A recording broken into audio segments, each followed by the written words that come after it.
नमस्कार, आपण पाहत आहे भांडाफोड न्यूज। एका दमात भ्रष्टाचारी कोमात, सोशल मीडिया, कर्जबाजारी, गुन्हेगारी, सट्टेबाजी, चोरी, मटका, जुगार, दारू, सावकारशाही, न्यायाच्या प्रतीक्षेत प्रशासन।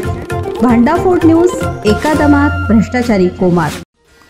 कोगनोळी ग्रामपंचायतचं दुर्लक्ष।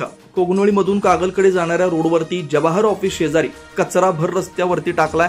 कोगनोळीच्या चारी बाजूला अशीच परिस्थिती आहे। कोगनोळीमध्ये घंटागाडी फिरते, ती चुकीच्या वेळी फिरते। 11 ते 1 असल्यामुळे नागरिकांना कचरा हा अशा ठिकाणी टाकावा लागतोय। याची दखल ग्रामपंचायत घेतली पाहिजे, अन्यथा याच्यापेक्षा भयंकर परिस्थिती इथून पुढे उद्भवणार आहे। ग्रामपंचायतवर घंटागाडीचा भार पडतोय, पण त्या पद्धतीने कचरा उचलला जात नाही।